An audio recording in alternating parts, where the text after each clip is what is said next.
வணக்கம். 115 points plus Nifty. எத்தனை பேர் நம்மளோட வீடியோ நேற்று பார்த்தீங்கன்றது தெரியாது. நிஃப்டியோட அனாலிசிஸில் நம்ம சொன்னோம் மோஸ்ட் லைக்லி ரைட், இது ஒரு ஹேமர் ஃபார்மேஷன்ஸ் வந்துட்டு இருக்கு. அண்ட் கம்ப்ளீட் ஹேமர்னு சொல்ல முடியாது, பட் ஒரு நல்ல ஃபாலுக்கு அப்புறமா ஒரு ஹேமர் ஃபார்மேஷன் கொடுத்துருக்கு. அண்ட் 75 மினிட்ஸில் நேத்தோட லோ 25,070 அந்த லெவல் ரிவர்ஸ் ஆச்சுன்றதை நம்ம பேசிடணும். நேத்தோட ஆப்ஷன்ஸ் லெவல்ஸ் நீங்க எடுத்துக்கிட்டீங்கன்னா 25,000ல ஹையஸ்ட் புட் இருந்துச்சு. அண்ட் 25,500ல close to about 1 crore 25 lakh call right ஆயிருந்துச்சு. இந்த ரேஞ்சில் தான் மார்க்கெட் இருக்கிறதுக்கான வாய்ப்புகள் இருக்குன்றதை நம்ம சொல்லிட்டு இருந்தோம். அண்ட் மோஸ்ட் லைக்லி இன்னைக்கு பாசிட்டிவாக இருக்கிறதுக்கான வாய்ப்பு இருக்குன்னு சொல்லிட்டு இருந்தோம். பாயிண்ட் 1. பாயிண்ட் 2, பெரிய மூமெண்ட்ஸ் நம்ம எதிர்பார்க்க முடியாது. ஸோ ரேஞ்ச் பவுண்டில் இருக்கும். ட்ரில் ப்ராபப்ளி August 1 வச்சுக்கலாமே. ட்ரம்ப் அந்த டேட் வரைக்கும் தான் கொடுத்துருக்கிறாரு. அண்ட் இது இல்லாத நேற்று ஒரு நல்ல நியூஸ், அதாவது வித் ரெஸ்பெக்ட் டு ரஷ்யா, நான் 100 நாள் டைம் கொடுக்குறேன், 100 நாளில் 50 நாள் நான் டைம் கொடுக்குறேன், இதுக்குள்ளே டிசிஷன்ஸ் நடக்கட்டும், இல்லாட்டினா 100% டேரிஃப் போடுறேன்னு சொல்லியிருக்காரு. So Russia has to decide with respect to Ukraine வார். அப்படி இல்லாட்டினா யார் மேலே டேரிஃப் போடுவாங்க? சைனா மேலேயும் இந்தியா மேலேயும் போடுறதா சொல்லியிருக்காரு. 500%. இது இப்போதைக்கு கிடையாது, அடுத்த ஒரு 50 நாளைக்கு நம்மளுக்கு கொஞ்சம் மூச்சு விட்டுக்கலான்ற லெவல். அதுக்கான ரேலின்னு கூட நீங்கள் எடுத்துங்க. இல்லை மார்க்கெட்டில் 2-3 நாளாக நெகட்டிவ் சைடில் இருந்ததுனால இன்னைக்கு ஒரு ஷார்ட் கவரிங் கூட எப்படி வேணால் எடுத்துங்க. இன்னைக்கு ஒரு 115 பாயிண்ட்ஸ் ப்ளஸ். நிறைய stocks new all lifetime ஹையெல்லாம் பண்ணியிருக்கு. நிறைய ஸ்டாக்ஸ் இருக்குது. ஸ்வான் எனர்ஜியெல்லாம் நீங்கள் எடுத்துட்டிங்கன்னா டெக்ஸ்டைல் பேஸ்ட் கம்பெனி, அது இன்னைக்கு 11.4% அப் ஆயிருக்கு. வால்யூம் பிரேக் அவுட்டும் இருக்குது. அதில் நீங்கள் ஷோபா ரியாலிட்டிஸ் நீங்கள் எடுத்திங்கன்னா போன வாரம்னு நினைக்கிறேன் நம்ம டிஸ்கஸ் பண்ணும்போது ரியாலிட்டி செக்டர் ரியலி ரொம்ப நல்லா இருக்குது. ஒரு பேஸ் ஃபார்மேஷன் ஆகிட்டு அப்போ வரதுக்கான நிறைய சான்சஸ் இருக்குன்னு சொல்லியிருந்தோம். அதில் ஷோபா ரியாலிட்டிஸும் ஒன்று. இன்னைக்கு இவங்க க்ளோஸ் டு அபவுட் 6.7% அப் ஆயிருக்கு. ஓவரால் மார்க்கெட்டில் நிறைய ஸ்டாக்ஸு ரைட். நம்ம நிஃப்டி 50 ஸ்டாக்ஸ் பற்றி நம்ம பேசல. நிஃப்டி 50ல் இருக்கிறது பேருக்கோசரம் அப்படி ஏறி இருக்கு. நம்ம டாப் 10 ஸ்டாக்ஸ் பற்றி பேசுவோம். அது பேருக்கோசரம் மேலே ஏறி இருக்கோம் இல்லையா.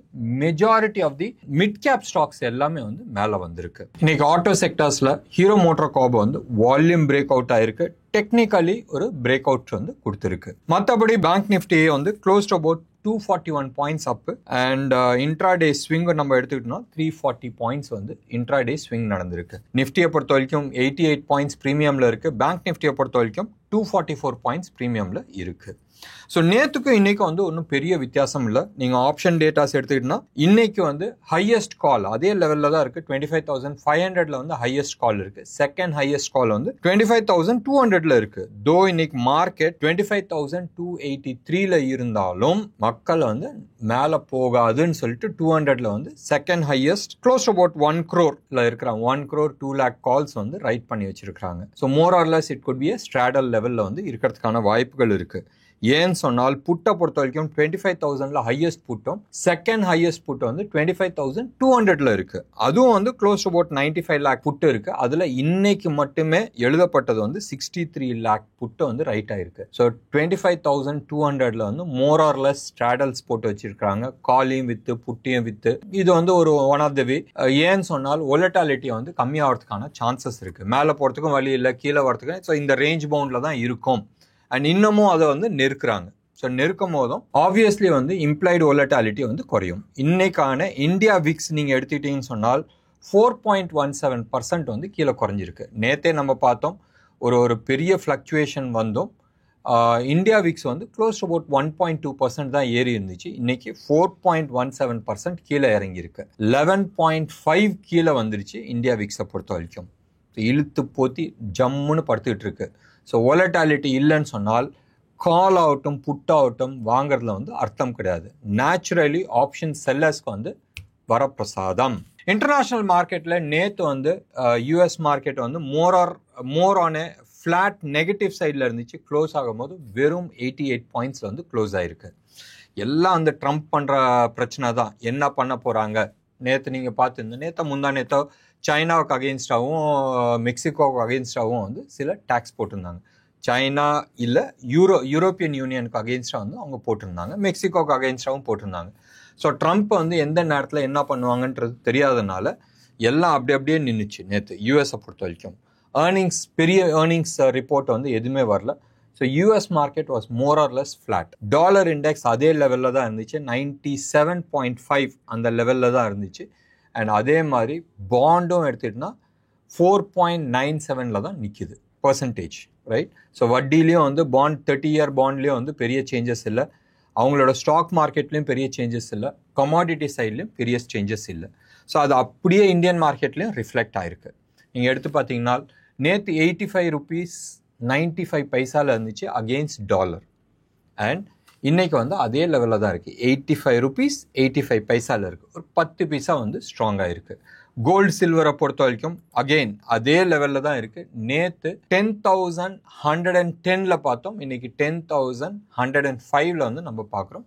இது வந்து 24 கேரட் ஜிஎஸ்டியோட சென்னையில் விற்கிற ஹோல்சேல் ரேட் கோல்டு.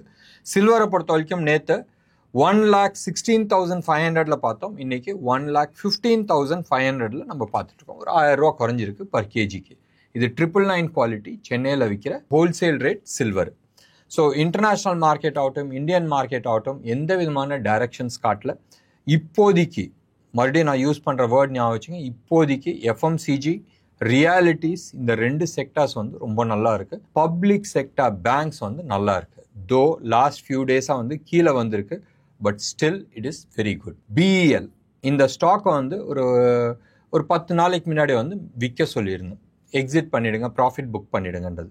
மார்க்கெட் நல்ல மேலே ஏறி ஒரு ஸ்லைட்டாக தான் வந்து கீழே இறங்கியிருக்கு.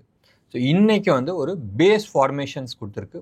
ப்ராபப்ளி மறுபடியும் நான் யூஸ் பண்ணுற வேர்ட் ஞாபகம் வச்சுங்க, ப்ராபப்ளி இன்னைக்கான லோ கீழே ஒரு ஸ்டாப் லாஸ் போட்டுட்டு வாங்கணும்னு நினச்சால் நீங்கள் வாங்கலாம். இதே மாதிரி பிர்லா சாஃப்ட்டும் வந்து பியூட்டிஃபுல்லாக இருக்குது. பிர்லா சாஃப்ட்டோட ப்ரைஸ் போய் பாருங்கள்.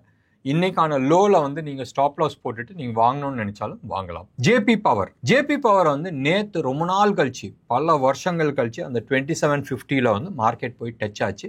அது 30 வரைக்கும் போகுன்றதை நம்ம பேசிகிட்டு இருந்தோம். இன்னைக்கு பெருசாக கீழே வந்து சரிஞ்சிருக்கு. லாஸ்ட் 3 டேஸாக மேலே ஏறிச்சுன்னு சொன்னால் ப்ராஃபிட் டேக்கிங் இருக்கிறதுக்கான நிறைய வாய்ப்புகள் இருக்குது. அந்த ப்ராஃபிட் டேக்கிங் லெவலில் தான் வந்து போயிட்டுருக்கு. யாராச்சும் லாங் டேர்முக்கு வந்து அக்யூமுலேட் பண்ணணும்னு நினச்சால் டெஃபினட்டாக வந்து நீங்கள் அக்யூமுலேட் பண்ணலாம், keeping at 23 as your stop loss. எனக்கு தெரிஞ்சு இன்னைக்கு வந்து ஓவராலாக மார்க்கெட் ரிப்போர்ட் மாதிரி நம்ம கொடுத்தாச்சு. ஸ்டாக் ஸ்பெசிஃபிக்காக எதுவுமே இல்லை, ஜியோ பாலிட்டிக்ஸ் சைடில் பேசுகிறதுக்கு எதுவுமே இல்லை, அண்ட் எக்கனாமிக்கல் சைட்லேயும் வந்து ஒன்றும் பெருசாக பேசுகிறதுக்கு ஒன்றுமே இல்லை. We have to just wait and watch. India US trade agreement எப்படி ஆக போகுதுன்றது ஒன்று. ரெண்டாவது, ட்ரம்ப் அடுத்தது என்ன பண்ண போகிறாருன்றது. இன்னொன்று ஒரே ஒரு குட் நியூஸு, இன்னைக்கு வந்து டெஸ்லா கார் வந்து இந்தியாவில் வந்து லான்ச் பண்ணிட்டாங்க. 63 lakhs பெரிய அமௌண்ட்டு.